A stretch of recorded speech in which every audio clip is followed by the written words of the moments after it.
Welcome to this journey through one of the most disturbing cases recorded in the history of New Mexico.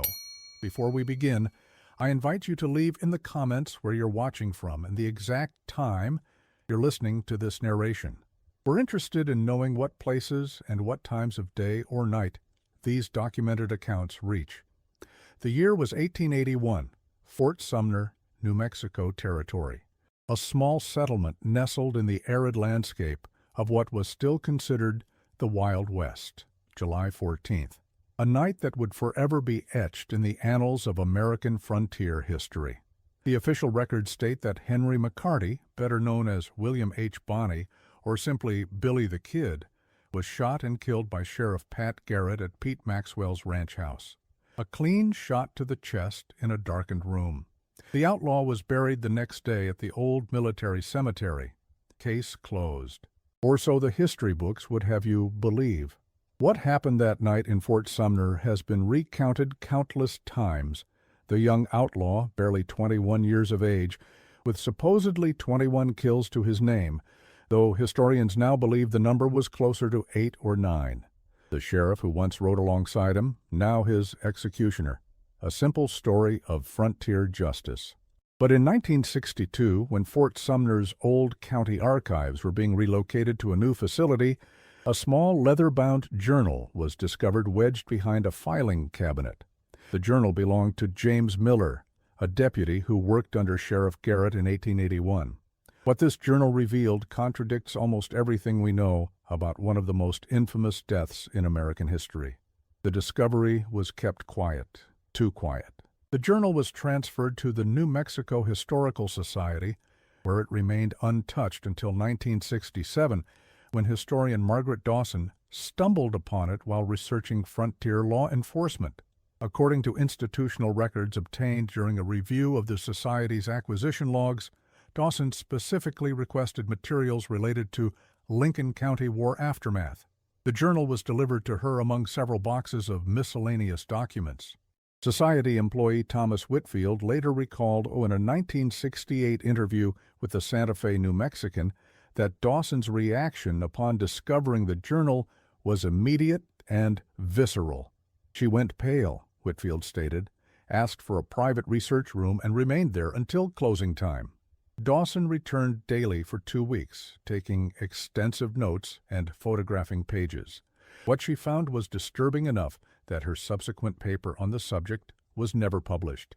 The paper, titled Shadows at Fort Sumner, Reassessment of the Billy the Kid Narrative, was submitted to the Journal of Western American History in early 1968, but withdrawn prior to peer review. The editor, Dr. William Harding, noted in private correspondence that Dawson had called him personally, sounding agitated and insisting the paper be pulled. "Some things aren't ready to be told," she reportedly said. Dawson died of apparent heart failure in her Santa Fe home in 1968, her research notes mysteriously missing from her office. The medical examiner noted no signs of foul play, though friends reported Dawson had been in excellent health and had mentioned feeling watched in the weeks before her death. The journal disappeared back into the archives, its contents largely forgotten, until now. Fort Sumner in 1881 was not a place of particular note. Originally established as a military fort in 1862 to oversee the Navajo and Mescalero Apache forced to relocate there as part of the Long Walk, it had been abandoned by the military in 1868 and sold to Lucien Maxwell. By 1881, it was a small agricultural community of approximately 200 residents, primarily of Hispanic and Native American descent, with a scattering of Anglo settlers. According to census records from 1880, the settlement boasted a general store, 2 saloons, a post office operated out of a private residence, and a small chapel that doubled as a schoolhouse when the circuit preacher wasn't in town. Pete Maxwell's house stood as one of the more substantial buildings, a remnant of the area's military past. Constructed of adobe with thick walls and small windows, it had once served as officers' quarters. Maxwell had expanded it somewhat, adding a rear section with a kitchen and private quarters. The surrounding landscape was harsh, scrubland, and desert, stretching for miles under the punishing New Mexican sun. The Pecos River, running north to south approximately a half-mile east of the settlement, provided the only reliable water source. At night, temperatures dropped sharply, and darkness enveloped the scattered buildings with an almost suffocating intensity. Without moon or lamplight, the darkness was complete, the kind that early settlers described as thick enough to cut with a knife. Billy the Kid had chosen Fort Sumner as a hideout for several reasons. He had friends there, including a young Mexican woman named Paulita Maxwell, Pete's sister. According to local oral histories collected by WPA workers in the 1930s, Billy and Paulita were romantically involved, though the exact nature of their relationship remains disputed. Some accounts suggest they were planning to marry, others that their relationship was more casual. What is clear from multiple sources is that Billy was well-liked in the predominantly Hispanic community. He spoke Spanish fluently, respected local customs, and was known for his fair treatment of all regardless of ethnicity, unusual for an Anglo in that time and place. He knew the terrain, having spent considerable time in the area. The surrounding countryside offered numerous places for a man to disappear quickly if trouble came. Caves in the nearby mesas, abandoned line shacks from the large cattle operations, and the endless expanses of scrubland where tracking was nearly impossible without expert scouts. And perhaps most importantly, he believed he was relatively safe there, despite being the subject of one of the most extensive manhunts in territorial history. Fort Sumner was isolated, news traveled slowly, and the local population had little reason to love the territorial authorities, who rarely addressed their concerns and frequently discriminated against them. In the weeks leading up to July 14th, there were reports of Billy being seen in several locations around Fort Sumner. He moved freely, almost casually, among the local population. According to James Miller's journal, this unusual behavior did not go unnoticed by Garrett and his deputies. The kid makes no attempt to conceal his presence, Miller wrote on June 23, 1881. It is as if he wishes to be found, though I cannot fathom why a man with such a price on his head would act with such disregard for his own safety. Today I observed him in plain sight at Beaver Smith's saloon, playing monte with 3 vaqueros. When a stranger entered, the kid merely nodded to him rather than seeking cover. The stranger, unknown to me, seemed not to recognize Bonnie, but such carelessness will surely be his undoing. Miller, a 32-year-old former Texas Ranger who had joined Garrett's force in early 1881, was known for his methodical approach and detailed record-keeping. His journal entries were typically dispassionate and observational, which makes the increasingly troubled tone of his later entries all the more striking. As a deputy, Miller had participated in the capture of several members of Billy's gang earlier that year, but had not been present for Billy's arrest and subsequent escape from the Lincoln County Courthouse in April, during which the outlaw had killed 2 deputies. What Miller could not have known then was that Billy had been acting strangely for months. Accounts from locals, documented in letters and later statements to territorial newspapers, described the outlaw as distracted, often staring at nothing for minutes at a time, and speaking of being watched when no one was there. Jose Trujillo, who worked at Beaver Smith's saloon, told the Las Vegas Optic in an 1882 interview that the kid would sometimes stop mid-conversation, cocking his head as if listening to something no one else could hear. He would turn quickly, Trujillo recalled, looking over his shoulder at empty air.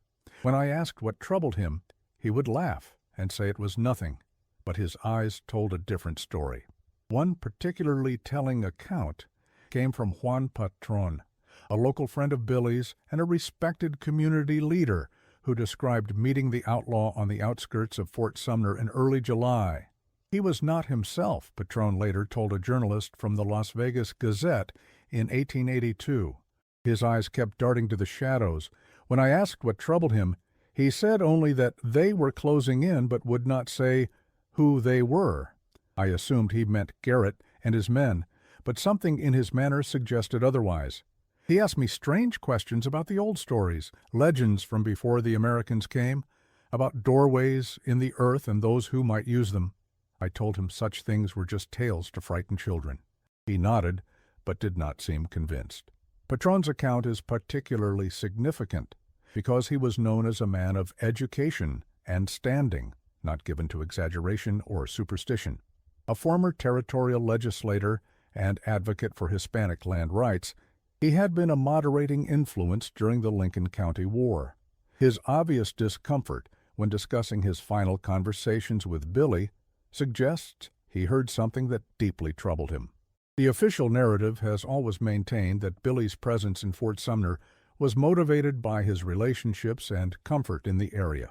But Miller's journal suggests something far more disturbing. "Maxwell spoke to me in confidence today," reads an entry dated July 1st, 1881. He claims the kid has been asking about the old ruins at Agua Negra Canyon, says the boy is obsessed with some tale of Spanish gold. But there is something in Maxwell's manner that suggests he is not telling the whole truth. When I pressed him on the matter, he became agitated, saying only that some places are best left undisturbed, and that the kid would do well to stay away from the canyon. When I asked why, Maxwell merely shook his head and changed the subject. Later, I heard him speaking with his sister, Paulita, in rapid Spanish. I caught only fragments, but he seemed to be warning her against telling the kid something about Los Antiguos and La Puerta. Agua Negra Canyon, located approximately 15 miles southwest of Fort Sumner, had once been the site of a small Spanish settlement abandoned decades before. The canyon was not on any official maps of the territory, but local knowledge of it persisted. Named for the dark, almost black water that pooled in its depths after rare rainfall, the canyon had a reputation among the Hispanic and native populations as a place to be avoided. Local lore spoke of treasures hidden by retreating Spanish forces during indigenous uprisings, which might explain Billy's interest if he was indeed seeking a last big score before fleeing the territory.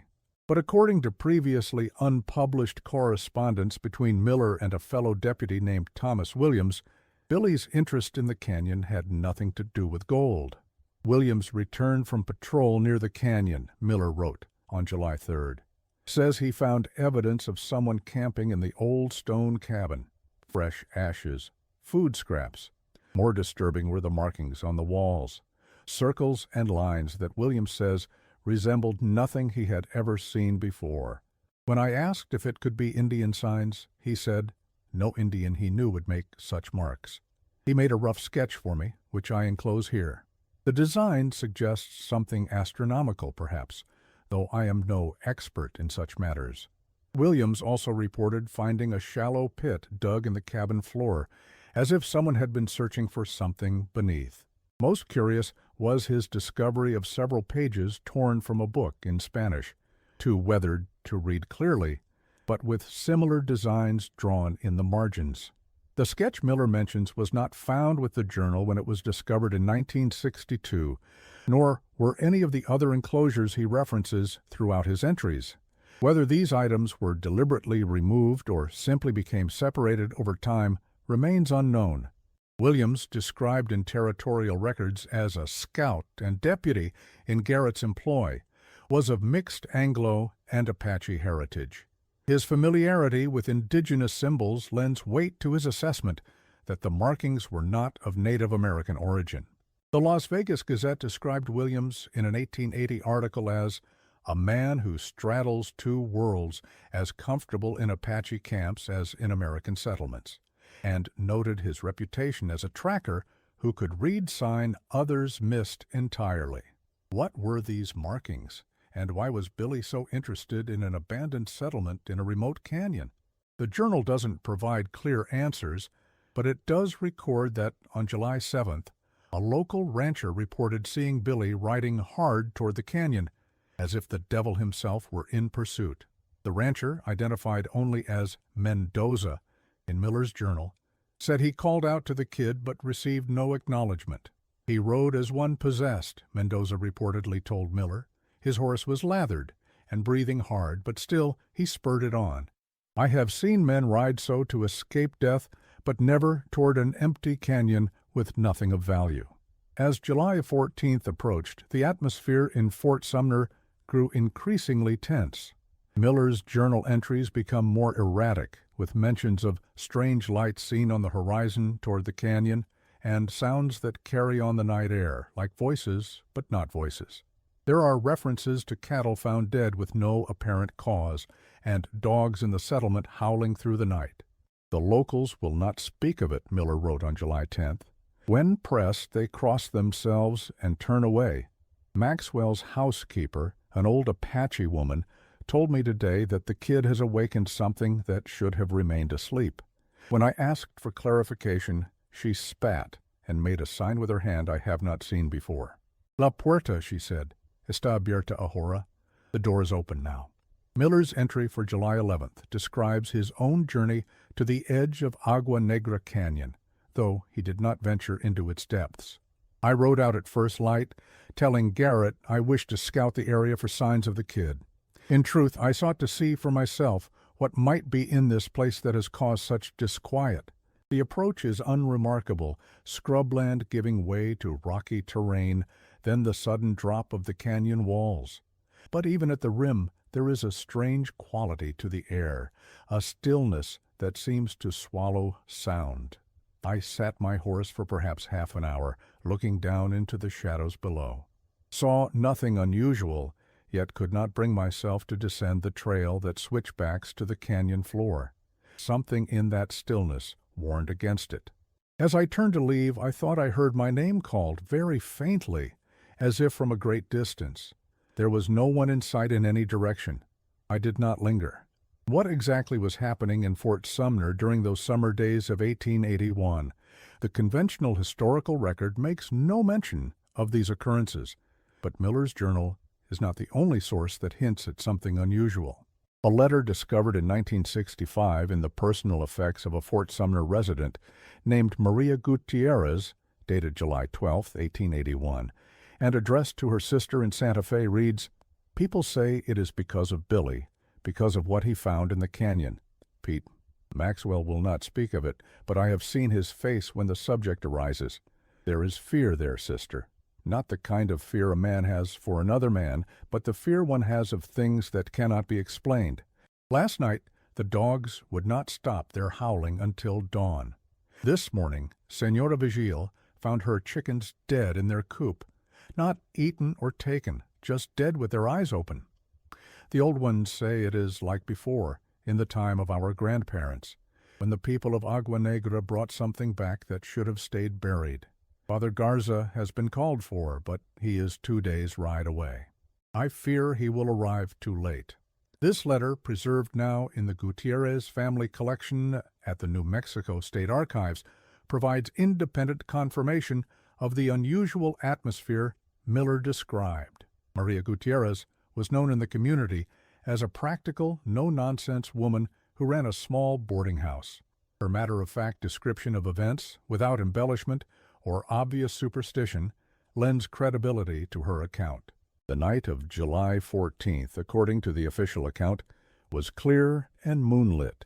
Garrett and 2 deputies had received information that Billy was in Fort Sumner and had staked out the settlement. Shortly after midnight, Billy entered Maxwell's house, reportedly to get some meat from the kitchen. Garrett, who was speaking with Maxwell in his bedroom, recognized Billy's voice. When Billy entered the darkened room, Garrett fired twice, hitting Billy once in the chest.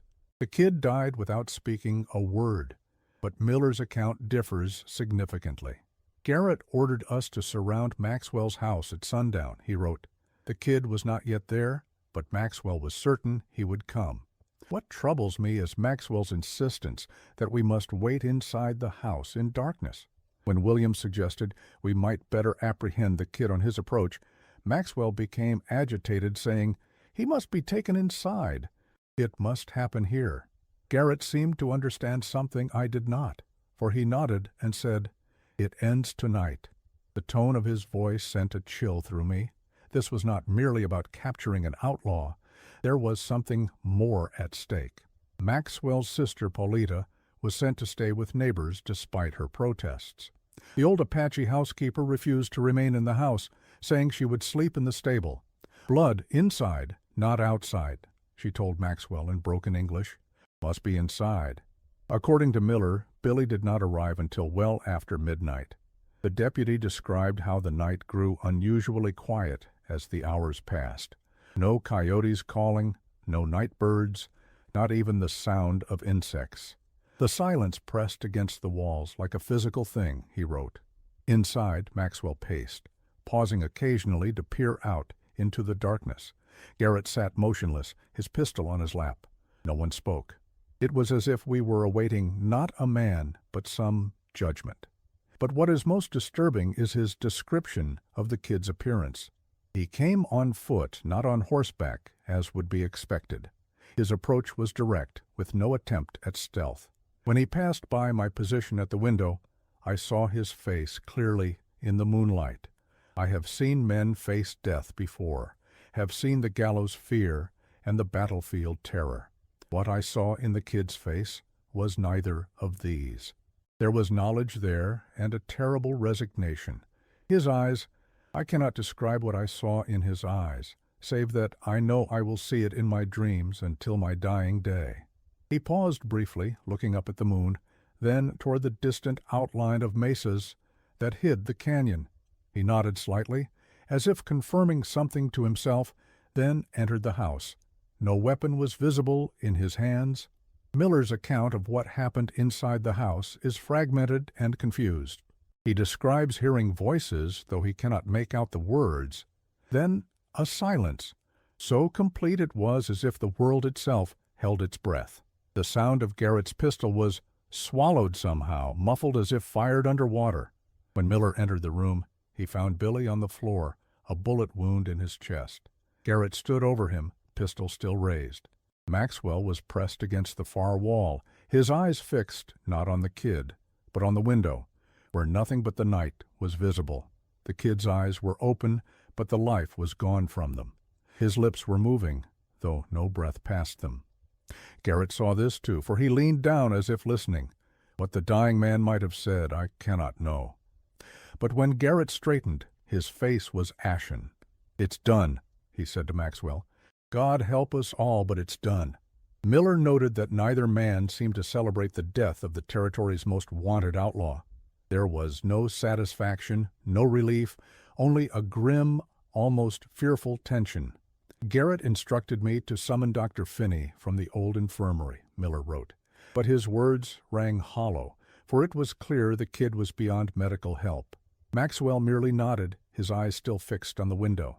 "He won't be coming back," Maxwell said. It struck me as an odd thing to say about a dead man. Dr. Marcus Finney, who had served as a military surgeon during the fort's active years and remained in the settlement afterward, arrived quickly. According to territorial medical records, Finney was in his early 60s in 1881, respected if somewhat eccentric. His examination of Billy's body was cursory at best, according to Miller. Finney knelt beside the body, checked for a pulse he surely knew would not be there, then nodded to Garrett. "Death by gunshot wound to the heart," he said, loudly enough that all present could hear clearly. But then he frowned, leaning closer to examine something. I could not see what drew his attention, but I saw Maxwell shake his head slightly at the doctor. Finney straightened immediately. "Nothing more to be done here," he declared, and promptly left. Later, I overheard him arguing with Maxwell on the porch. "I've never seen anything like it," Finney insisted. Maxwell hushed him, glancing around nervously. "It's better not to know," he told the doctor. "Better for everyone." The aftermath of Billy's death, as described in the official record, was straightforward. His body was examined by a local justice of the peace. An inquest was held, and he was buried the following day in the old military cemetery. Few mourners attended. The legendary outlaw's story was over, but Miller's journal, along with several other documents discovered in the 1960s, suggests a very different sequence of events. The body was not examined, Miller wrote. Garrett insisted it be buried immediately. When the justice arrived the next morning to perform his duty, he was told the inquest had already been conducted. No papers were filed, no statements taken. Maxwell provided a simple pine coffin, and the kid was in the ground before noon. Garrett ordered Williams and myself to remain at the grave until the last shovelful of earth was in place. No one approached, though I noted that the locals watched from a distance, many making signs against evil. Paulita Maxwell wept in the doorway of a neighbor's house, but did not come to the graveside. Most strange was the precaution taken with the body itself. Before it was placed in the coffin, Garrett instructed me to assist him in binding the kid's hands and feet with rope, though there could be no earthly reason to restrain a corpse. More disturbing still, he placed what appeared to be a silver crucifix in the body's mouth before the lid was nailed shut. When I questioned this, Garrett merely said, "Old custom, for those who die suddenly," but his eyes would not meet mine. The practice Garrett described is not consistent with any known Anglo burial customs of the time, though similar practices did exist in some European traditions for those believed to be restless spirits or victims of unnatural deaths. The presence of a crucifix in the mouth specifically recalls traditions meant to prevent the dead from speaking or returning, but such practices were largely extinct in mainstream American culture by the late 19th century. What was the rush to bury Billy? Why the lack of proper procedure? And why did Garrett, known for his adherence to legal formalities, allow such irregularities? As a lawman seeking to prove he had indeed killed the notorious outlaw, one would expect Garrett to want witnesses to examine the body, perhaps even to display it publicly, as was sometimes done with famous outlaws. Instead, he seemed intent on placing Billy in the ground as quickly and quietly as possible. The days following the burial were marked by a strange quiet in Fort Sumner. Miller describes the settlement as holding its breath. People stayed indoors after dark. Conversations fell silent when strangers approached. Maxwell, who should have been relieved that the notorious outlaw was no longer a threat, became reclusive, refusing visitors and reportedly drinking heavily. According to Miller, Maxwell ordered the room where Billy died to be thoroughly cleaned, the floorboards scrubbed with lye, and then locked the room and refused to allow anyone to enter it again. Most telling is Miller's entry from July 20th. Garrett announced today that we ride for Lincoln in the morning. When I asked about completing our report on the kid's death, he said the matter was closed. The less said about Fort Sumner, the better for all concerned, were his exact words. Later, I overheard him speaking with Maxwell. Something about the canyon being sealed. Maxwell asked if Garrett was certain it would not escape. Garrett's reply chilled me to the bone. "Nothing escapes the grave, Pete, not even him?" Williams, who has spoken little since that night, confided in me that he plans to leave the territory entirely. "This is not finished," he told me. "What walks in Agua Negra still walks." When I pressed him for explanation, he merely shook his head. "Ask the old ones," he said. "They remember. What happened in the days and weeks before Billy's death? What did he find in Agua Negra Canyon? And what did Garrett and Maxwell know that they were so determined to keep secret? The answers may lie in a set of documents that were never meant to be found."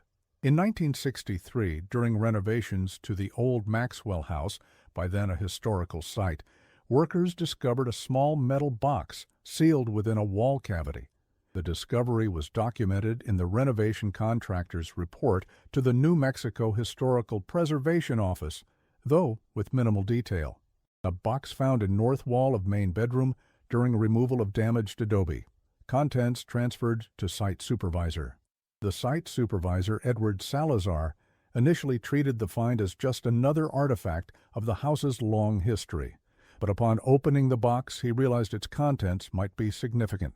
Inside were several items: a leather pouch containing what appeared to be soil or ash, a small silver crucifix badly tarnished, and a journal.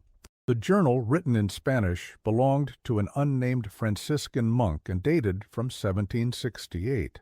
According to Salazar's personal notes, now part of the Salazar family papers at the University of New Mexico, he immediately recognized the potential historical significance of the journal and arranged for its transfer to academic authorities for proper study.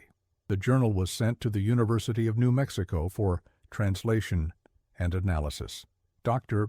Elena Fuentes, who led the examination, submitted her findings in a paper that was scheduled for publication in the Journal of Southwestern History in 1965. The paper was pulled at the last minute, officially due to concerns about the provenance and authenticity of the source material. Dr. Fuentes subsequently left the university and relocated to Spain, where she took a position at the University of Salamanca. Attempts to contact her by researchers in the late 1960s were unsuccessful. Her original manuscript, however, was preserved by a colleague and surfaced in a private collection in 1968. According to Dr. Fuentes' analysis, the monk's journal described an expedition to what would later be known as Agua Negra Canyon. The purpose was to investigate reports of pagan practices among the indigenous population. What the monk found was a small settlement of mixed Spanish and indigenous people who had established a community centered around what he described as a place of emergence. The locals believe that the cave at the canyon's eastern end is a doorway, Dr. Fuentes translated. Not a doorway to any earthly place, but to what they call the world below. They maintain that ancestors can return through this opening, bringing knowledge from beyond. But their rituals suggest they also believe less benevolent entities may use this passage. They conduct ceremonies at each full moon to keep the way closed and feed those who wait. I have observed these rituals from a distance and find them troubling.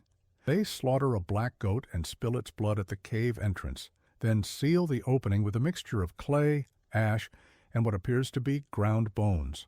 The local headman, who calls himself Pablo, but was born with an indigenous name he refuses to share, tells me these practices date back to the time before time. When I suggested such beliefs run counter to Christian teaching, he smiled and said, "Father, your God is young. What sleeps beneath is ancient."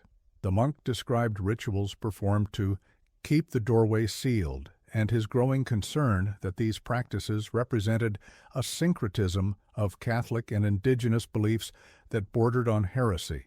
As his time in the settlement progressed, his entries became increasingly disturbed.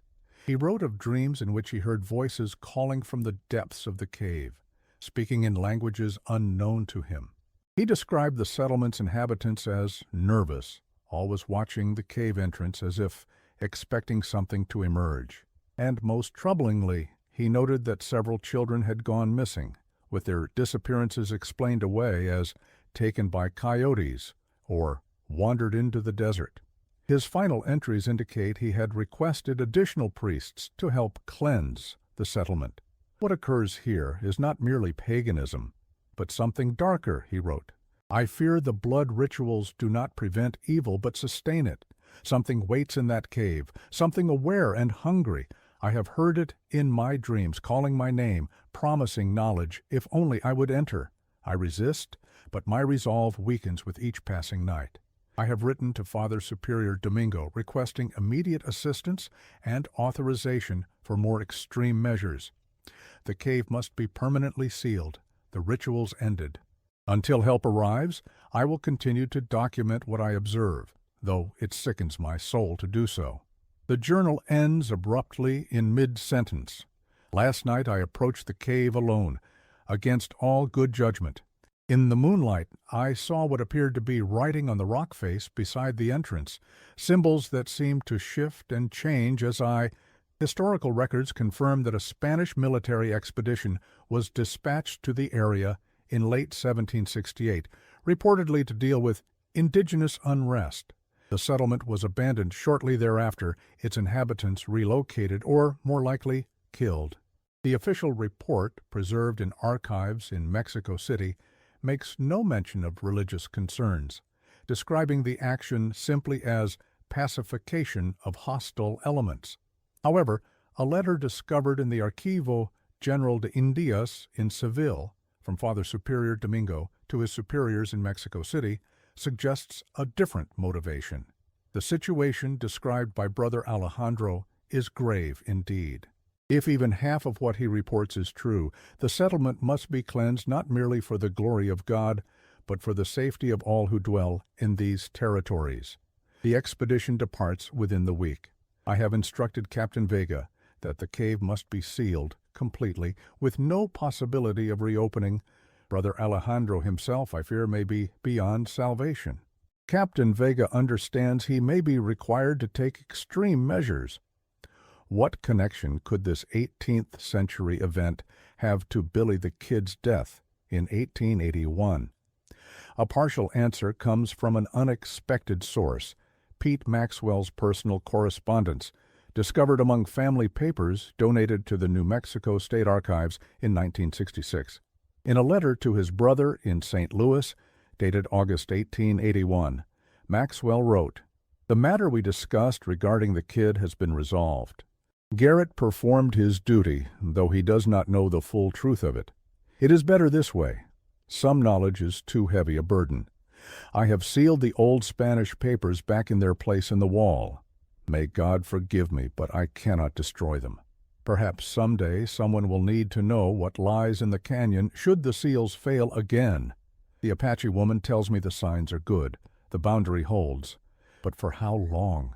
The kid found a way to open what should have remained closed. Others may do the same. I dream of his eyes, Stephen, not as they were in life, laughing, quick, alert, but as they were at the end. What looked out through those eyes was not the boy we knew." The old Spanish papers likely referred to documents related to the settlement in Agua Negra Canyon, possibly including the monk's journal or copies of it. But what did Maxwell mean by seals? And what role did Billy the Kid play in all of this? A potential clue exists in a statement given by a Fort Sumner resident named Miguel Sandoval to a traveling journalist in 1883. The interview, conducted for a series on frontier life, was never published but was found among the journalist's papers after his death. These papers, now housed in the American Folklore Collection at the University of Texas, contain numerous interviews with residents of New Mexico Territory, most focusing on daily life, customs, and local history. The Sandoval interview stands out for its unusual content. Sandoval claimed that in early July 1881, Billy the Kid arrived at his home in a state of extreme agitation. He had been in the canyon, Sandoval said. He spoke of finding a cave with strange markings, similar to those the old ones described. He had gone inside, he said, following the sound of voices. What he found there he would not say directly. He spoke in circles about those who wait below and the hungry ones. He asked me about the old stories, about the doorway. I told him those were just tales to frighten children. He laughed then, but there was no humor in it. "I've seen them," he said, "and now they've seen me." According to Sandoval, Billy left his house, but returned the next evening. He was calmer then, but there was something wrong in his eyes. He said he had been back to the cave. "They made me an offer," he told me, "knowledge for freedom." When I asked what this meant, he only smiled and said that soon everyone would know his name and that he would never die. I thought it was the talk of a man who had been too long in the sun or perhaps had drunk too much. Now I am not so certain. Sandoval's account could be dismissed as the elaboration of a man seeking to capitalize on his connection to a famous outlaw, or perhaps influenced by the growing mythology around Billy's death. Yet it aligns with other accounts from the period and with the strange details in Miller's journal. If Sandoval was fabricating, he was doing so in a way that remarkably paralleled private documents he could not have had access to. Was Billy the Kid suffering from delusions in his final days? Or had he stumbled upon something in Agua Negra Canyon that defied rational explanation? And how does this connect to the unusual circumstances of his death and burial? Miller's journal provides one final disturbing piece to this puzzle. In his last entry, dated July 30th, 1881, he wrote, "I have requested a transfer to the Arizona Territory. Garrett has not questioned my decision, though I see in his eyes that he knows why I can no longer remain here. Last night I rode to the cemetery on the outskirts of Fort Sumner. I cannot explain what compelled me to visit the kid's grave, save that I have not slept well since that night, troubled by dreams I cannot recall upon waking. The moon was full, casting enough light to see clearly. The grave showed signs of disturbance, not as if someone had dug there, but as if the earth had shifted from below. Beside the grave marker, I found a playing card half buried in the soil, the ace of spades. It was said to be the kid's calling card in life. Next to it was a single footprint, leading away from the grave toward the open desert, toward the canyon. I did not follow it. Some trails, once taken, allow no return journey. I am leaving Fort Sumner tomorrow. I will not speak of what happened here, nor of what I suspect. Some stories are better left untold. This entry is particularly significant because it shows a marked change in Miller's writing style. Earlier entries were methodical and detailed, befitting a former Texas Ranger accustomed to precise observation. This final entry is almost poetic in its fatalism, suggesting a profound shift in Miller's worldview. Whatever he believed he saw that night affected him deeply enough to abandon his position and leave the territory entirely. Miller kept his word. He served as a lawman in Arizona until 1886, then disappeared from public record. A James Miller appears in the 1900 census in Idaho, listed as a prospector, but it is unclear if this is the same man. His journal remained hidden for over 80 years, its contents known only to those few who handled it during its brief emergence in the 1960s. The journal was reportedly returned to the New Mexico archives, but attempts to locate it in 1969 were unsuccessful. It had vanished, along with the monk's journal found in Maxwell's wall and most of Dr. Fuente's research materials. Pat Garrett never spoke publicly about the details of that night in Fort Sumner. In his biography of Billy the Kid, published in 1882, he presented the official version of the events, a straightforward shooting of a dangerous outlaw. The book, largely ghost-written by Ash Upson, contains none of the unusual elements described in Miller's journal or suggested by other sources. Garrett rarely discussed the matter in private either, according to those who knew him. Charles Siringo, a Pinkerton detective who met Garrett several times in later years, noted in his memoir that the former sheriff would change the subject whenever Billy's name was mentioned, saying only, "That business is finished." Garrett himself was murdered in 1908, shot in the back while on a remote road outside Las Cruces, New Mexico. His killer's identity and motive remained disputed. Wayne Brazel confessed to the shooting, claiming self-defense, and was acquitted at trial. However, rumors persisted that Brazel had been hired to kill Garrett, either for political reasons or because of old business the former sheriff knew too much about. In a curious parallel to Billy's death, Garrett's body was buried quickly, with minimal ceremony and few mourners in attendance. Pete Maxwell sold his property in Fort Sumner in 1882 and moved to Colorado. According to property records, he received significantly less than market value for the ranch, suggesting he was eager to leave quickly rather than wait for a better offer. He died in 1898, reportedly after a long illness characterized by nervous exhaustion and delusions. According to his physician's notes, preserved in the Maxwell family papers, in his final days, Maxwell spoke repeatedly of keeping watch and begged visitors not to let him in. The doctor attributed these statements to fever and the effects of morphine administered for pain.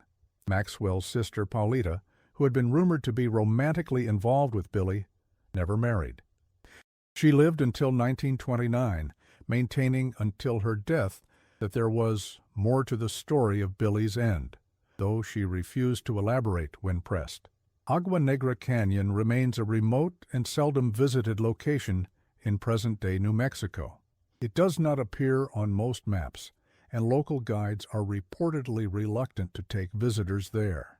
In 1962, a geological survey team from the University of New Mexico reported finding a cave system at its eastern end, but their exploration was cut short by what the official report described as structural instability.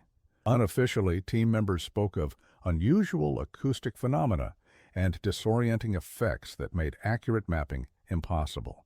Dr. Ortish Harold Weinberg, who led the expedition, later told colleagues that his team experienced an inexplicable sense of dread as they approached the main cave entrance.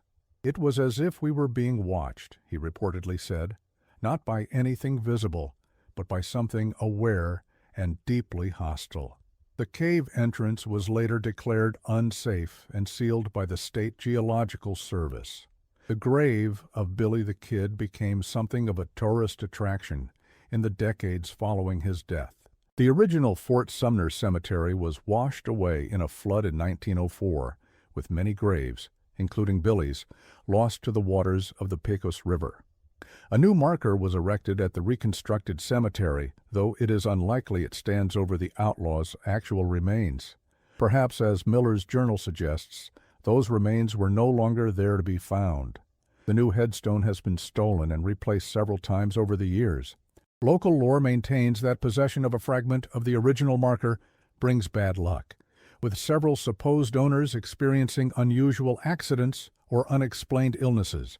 In 1950, a rancher named Thomas Garcia claimed to have found human remains while digging a fence post hole near the edge of his property, approximately 2 miles from Fort Sumner and in the general direction of Agua Negra Canyon. The bones were examined by the local medical examiner and determined to be those of a young man, approximately 20-25 years of age, who had died 70-100 years earlier. A bullet was found among the remains, though whether it had caused the death could not be determined. Garcia reburied the bones where he found them, placing a small unmarked stone as a grave marker. When researchers attempted to relocate the site in 1968, Garcia refused to help, saying only that some things were better left in the ground. In 1968, anthropologist Dr. Robert Westphal interviewed several elderly residents of the Fort Sumner area as part of a study on frontier oral traditions. One account, provided by a woman who claimed her grandmother had lived in Fort Sumner in 1881, described a local belief that persisted for decades after Billy's death. The old ones said the kid made a deal with the dark ones from the canyon. They said Garrett shot him true, but it wasn't enough to keep him in the ground. That's why they say you should never go near Agua Negra after sunset, and why you should never, ever speak the kid's real name after dark. "Names have power," my grandmother said. "They can call things that should stay hidden." Another interviewee, a man in his 90s who had grown up near Fort Sumner, told Westphal, "When I was a boy, there was a man who came through town every few years. Tall fellow, kept to himself. Some said he was the kid, that he hadn't died at all. Others said it couldn't be him, that he was too tall, too quiet. The kid they knew was quick to laugh, quick to draw. This man moved slow, deliberate-like, but there was something in his eyes. My father forbade us from speaking to him, said he wasn't natural. Last time he came through was 1915 or thereabouts. Stopped at the general store, bought supplies, then headed out toward the canyon. Far as I know, he never came back. Was this simply frontier superstition, the kind of tale that often grows around notorious figures? Or is there something more to the strange circumstances surrounding Billy the Kid's final days and the enduring mysteries of his death? The complete truth may never be known. The key documents have vanished, their custodians silenced by time or more deliberate means. What remains are fragments, hints of a story far different from the one recorded in history books, a story of an outlaw who found something ancient and terrible in a remote canyon, of lawmen who killed not just to bring justice, but to contain something they could barely comprehend, of a community that held its secrets close, out of fear of what might happen if they were revealed.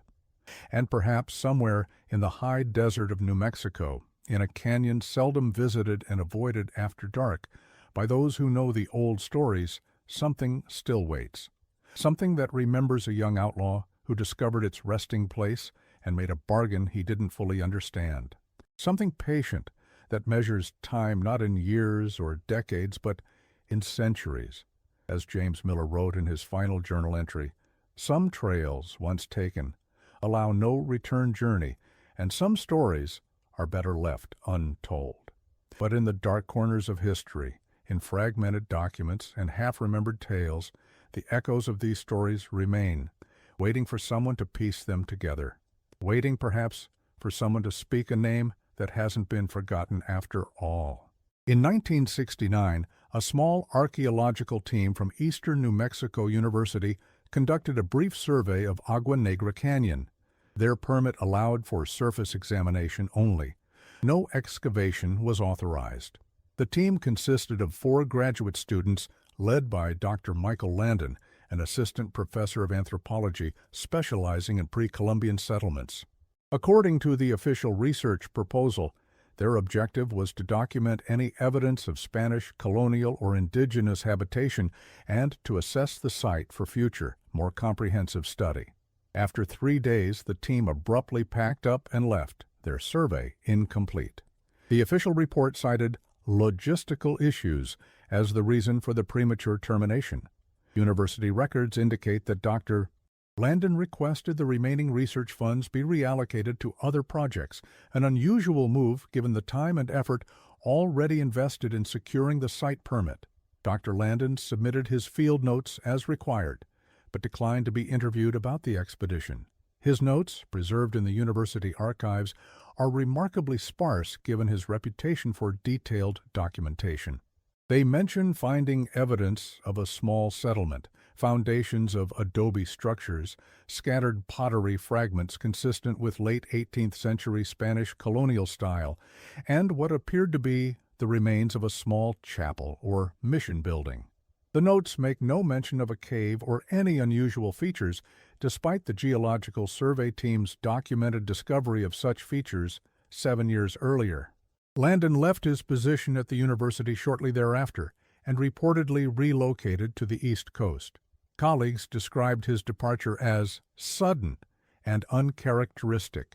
Dr. Eleanor Hayes, who shared an office with Landon, later recalled that he returned from the canyon expedition changed somehow, withdrawn, jumpy, not at all like the methodical, enthusiastic person I knew. She also mentioned finding a strange object on his desk, a small stone, perfectly round, with markings that looked like writing but in no alphabet I recognized. When I asked him about it, he snatched it away and told me never to touch it again. It was the only time I ever saw him angry. His personal journal, however, was discovered among materials he left behind. The journal, unlike his official notes, contains detailed observations about the canyon and the team's experiences there. It describes the unsettling acoustics of the place. Voices echo strangely, sometimes returning after a delay of several seconds, sometimes not at all. And the discovery of the cave entrance, partially collapsed but still accessible. Landon's entry from the second day of the expedition notes. Davis and Chen explored approximately 20 meters into the cave before turning back. They reported unusual markings on the walls, not pictographs or petroglyphs in any recognized style, but geometric patterns of remarkable precision. I plan to examine these myself tomorrow and document them properly. But the entry from the following day shows a marked change in tone. I have instructed the team to break camp. We are leaving immediately. The university will have to be satisfied with what we've gathered thus far. Some places are not meant to be studied. What exists in that cave defies rational explanation. I heard something. A voice, but not a human voice. It knew my name. It knew all our names. The final entry, dated the night before the team's departure from the canyon, reads simply, "There are footprints around our camp each morning. They approach from the direction of the cave, circle our tents, and return the way they came. They appear to be made by boots of a style not worn for many decades. Tomorrow we leave this place. Some doors should remain closed." The journal was filed away and forgotten until 1969, when a graduate student came across it while researching frontier archaeology. Attempts to contact Dr. Landon for clarification were unsuccessful.